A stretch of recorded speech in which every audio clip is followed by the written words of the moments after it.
এই বাংলার জমিন এটা ইসলাম প্রিয়দের জমিন, যে জমিনে আল্লাহু আকবার ধ্বনির সাথে সূর্য উঠে যায়, আল্লাহু আকবার ধ্বনির সাথে সূর্য ডুবে যায়, সে দেশে আর কিছু থাকবে না, থাক ইসলাম থাকবেই, আর কিছু থাকবে না, থাক কোরআন থাকবেই। এদেরকে প্রশ্রয় দিলে এরা বলে মসজিদ বন্ধ করো, মাদ্রাসা বন্ধ করো, কয়দিন পরে বলবে আজান বন্ধ করো, এরপরে আবদার তুলবে দাড়ি রাখা বন্ধ করো, তারপরে বলবে মুসলমানদের নাম রাখা বন্ধ করে দাও। এজন্য এই আবদার শুনতে মুসলমানরা রাজি নয়, চিল্লায় বলেন ঠিক কিনা?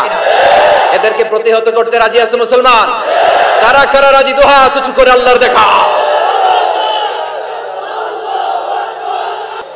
আমরা প্রত্যেকের জন্য হেদায়েতের দোয়া করি প্রথমে, আর যদি হেদায়েত নসিবে না থাকে, কারুন, সাদ্দাত, নমরুদ আর ফেরাউনের যে দশা হয়েছে বাংলার জমিনের ইসলাম বিরোধী এই বেহায়াদের, ওই দশা আল্লাহ তুমি করে দাও।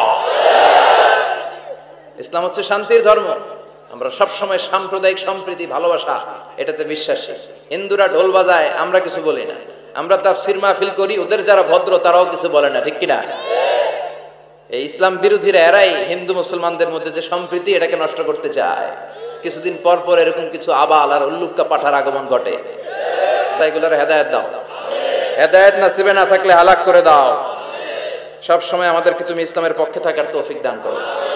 আমরা যেন শান্তির ধর্মের ইমেজকে গোটা বিশ্বব্যাপী ছড়ায় দিতে পারি, তুমি তৌফিক দাও। বিশ্বনবী বলতেন, আল্লাহ আমার চোখে আমারে ছোট বানাও, মানুষের চোখে আমারে বড় বানাও। আর আল্লাহও চায় আপনি আপনারা ছোট করেন। আল্লাহর এটা দেখতে বড্ড ভালো লাগে যে আমার বান্দা ছোট হয়ে থাকতে চায়। মান তাওয়াদা তারাফা, যে নিচে নামতেছে আল্লাহ টাইনা উঠায়, আর যে উঠতেছে আল্লাহ থাপ্পড় মেরে নিচে নামায়। কথা কন? মুসা আলাইহিস সালাম, সহিহ বুখারীর বর্ণনা, বনি ইসরাইলের লোকদের মাঝে ওয়াজ করতেছিলেন, এরকম নসিহত করছিলেন। তো একজন দাঁড়িয়ে বলল, ইয়া নবী আল্লাহ মুসা, মান আ'লামুন নাস ফিল আরদ। হে মুসা নবী, জানতে বড় মনে চায় বর্তমান পৃথিবীর সবচেয়ে বড় জ্ঞানী কে? মুসা আলাইহিস সালাম কয় আমি। মুসা আলাইহিস সালাম কি বললেন? আনা। আসলে কথাটা ঠিক। আল্লাহ যখন যে নবীকে পৃথিবীতে পাঠায় তখন তাকে সবচাইতে বেশি জ্ঞান দিয়ে পাঠায়, সে হিসেবে ঠিকই উনি সবচেয়ে জ্ঞানী। কিন্তু উনি এইভাবে নিজেকে সবচেয়ে বড় জ্ঞানী বলে দিবে, এটা আল্লাহর পছন্দ হয় নাই। আল্লাহ চেয়েছিলেন মুসা আলাইহিস সালাম যেন বলে আল্লাহু আ'লাম, আল্লাহই জ্ঞানী। সুবহানাল্লাহ কইবেন না? কিন্তু তা না করে উনি কি করলেন? যখন বললো সবচেয়ে বড় জ্ঞানী কে, উনি হুট করে কি বলে ফেললেন? আনা, আমি। আল্লাহ এটা পছন্দ করেনি। আল্লাহ ডেকে বললেন, মুসা ইউ আর অ্যাবসলিউটলি রং, তুমি ভুল করেছো, তুমি সবচেয়ে জ্ঞানী নও, তোমার চেয়ে বড় জ্ঞানী আছে। সুবহানাল্লাহ পড়ে। তার মানে জানার কোনো শেষ নাই, জাননেওয়ালার উপর জাননেওয়ালা আছে। আর সবচেয়ে বড় জাননেওয়ালা কে? মুসা আলাইহিস সালাম রে আল্লাহ বললেন, মুসা তোমার চেয়ে বড় জ্ঞানী আছে, তার নাম হচ্ছে খাদির। কি নাম? আরো জোরে বলেন, কি নাম? খাদির। উনি কোন জায়গায় বসলে ওখানে ঘাস লতা পাতা যদি শুকনো থাকতো, ওনার বরকতে ওগুলো সবুজ হয়ে যেত, এজন্য ওনার নাম খাদির। কিন্তু আমরা বলি খিজির। আমরা কি বলি? খিজির। আল্লাহ বললেন, ইযহাব ইলা মাজমাইল বাহরাইন, দুই সাগরের মিলন কেন্দ্র, ওখানে যাও, ওখানে যে এমন এক বান্দার সন্ধান পাবা সে তোমার চেয়েও জ্ঞানী। সুবহানাল্লাহ পড়ে। তাহলে আমি সবচেয়ে বড় জ্ঞানী, আমি আল্লামা, এটা বলতে পারে শয়তান। চিল্লা এখন ঠিক কিনা? এজন্য আমরা যেন নিজেকে নিজে সবসময় ছোট করে উপস্থাপন করি, তাহলে আল্লাহর দরবারে আপনি বড় হয়ে যাবেন। কথা বুঝতে পেরেছেন? আল্লাহ আমাদের সবাইকে কথাগুলো বুঝার ও আমল করার তৌফিক দান করুক। আমরা পড়ি আমিন। কি হয়েছে ওইখানে? মানুষ জায়গা হয় না? আচ্ছা জি, ভলান্টিয়ার্স যারা আছেন তারা ওই যে কাপড়গুলো খুলে দেন। খুলেই তো দিছে, তারপরেও জায়গা হচ্ছে না, কি আর করবেন? একটু কষ্ট করে শুনতে হবে। কষ্ট আছে যেখানে, সওয়াব আছে সেখানে। দাঁড়ায় শুনলে বেশি সওয়াব, তো ওনাদেরকে বেশি সওয়াব থেকে বঞ্চিত করবেন কেন? সওয়াব নেই কোনারা, আপনারা সওয়াব নেন, সওয়াব পাবেন ইনশাআল্লাহ। কষ্ট হচ্ছে না তো? এই মাহফিলে একবারে বসে যেতে হয়, টানা হিচড়া আমি করি না। টানা হিচড়া করলে ক্যামেরাওয়ালারা উল্টায় পড়বে, এই ক্যামেরাম্যানরা। তারপর একটা বিশৃঙ্খলা সৃষ্টি হবে। এজন্য টানা হিচড়ার দরকার নেই, যে যেখানে আছেন থাকেন।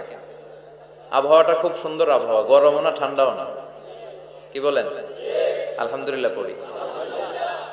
কোনো আওয়াজ হবে না আশেপাশে, এই যে আপনি লাগবে না, থাকেন ওইভাবেই থাকেন।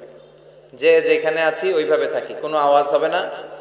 আমার সময় খুব কম, একটু পরেই আমাদের প্রধান মুফাসসির চলে আসবে। উনি আসার আগ পর্যন্ত কিছু কথা আমরা শোনার চেষ্টা করি, শিখার চেষ্টা করি। আমরা শিখতে এসেছি, শিখতেই হবে, আপনাকে পড়তেই হবে। কোরআনের প্রথম কথা হচ্ছে পড়ো আর নিজের জীবন গড়ো, ঠিক কি না? পড়তেই হবে আপনাকে, না পড়ে উপায় নাই। যখন যে অবস্থায় থাকবেন পড়বেন। জীবনে আমি জীবনে আমার একটা কিছু মটো আছে, লক্ষ্য, এটাকে খেয়াল করে আমি চলি। বিষয়টা হচ্ছে এরকম যে আমি কখনো হারি না, আমি হয় জিতি নয় শিখি, এরকম একটা অ্যাটিটিউড রাখবেন যে শিখতে আমাকে হবেই, কিন্তু হেরে যাব না আমরা। চিল্লায় বলেন ঠিক কিনা? এবং শিখাটাই আপনাকে মুক্তি দিতে পারে। এজন্যই কোরআনের প্রথম কথা আল্লাহ শিখার ব্যাপারে উদ্বুদ্ধ করেছেন। আল্লাহ বলেছেন, ইকরা বিসমি রাব্বিকাল্লাযী খালাক, read in the name of your lord who has created, পড়ো তোমার প্রভুর নামে যিনি তোমায় শিখিয়েছেন। এজন্য পড়তে হবে, জানতে হবে। আসেন আমরা সরাসরি মহাবিশ্বয় মহাগ্রন্থ আল কোরআন থেকে শুনি। উদ্দেশ্য হচ্ছে যে আমরা নিজেদেরকে আলোকিত করব, উই এনলাইটেন আওয়ারসেলফ, ভিতরটাকে আলোকিত করব, আলোকিত মানুষ হব, সাদা মনের মানুষ হব, আল্লাহওয়ালা হব ইনশাআল্লাহ। পড়েন। উদ্দেশ্য যদি ভালো হয় সওয়াব কামিয়ে আপনি শেষ করতে পারবেন না, আর উদ্দেশ্যে যদি ভেজাল থাকে কোনো লাভ নাই।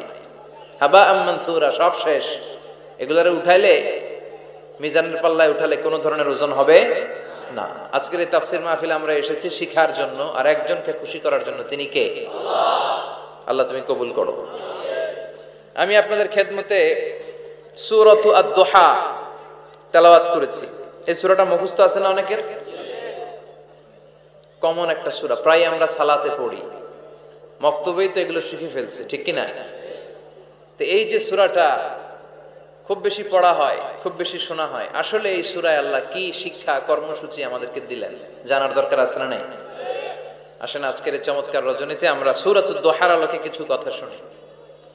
এটা কোরআনের 30তম পারায় অবস্থিত একটা সূরা। কততম পারা? এটা মাক্কি সূরা। একটু আওয়াজ করে বলবেন, কি সূরা? মাক্কি সূরা। এই সূরার আয়াত সংখ্যা 11টি। কয়টি? 11টি। এটা কোরআনের একটা মোটিভেশনাল সূরা। কি সূরা? মোটিভেশনাল। আমরা প্রায় এই শব্দটা শুনি না, মোটিভেশন, মোটিভেশন, মোটিভেশন। এই ছেলে কি তোমাদের কি হইছে? কথা বলা যাবে না তো, একেবারে চুপ থাকো, যে যেখানে আছো থাকো, কানগুলো খাড়া করো খরগোশের মতো,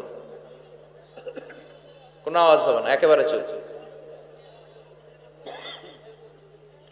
এটা কোরআনের মোটিভেশনাল সূরা, অনুপ্রেরণাদায়ক সূরা। আপনার মন যখন খারাপ তখন এই দুইটা সূরা পড়বেন, দোহাও পড়বেন, সূরাতুল ইনশিরাহও পড়বেন।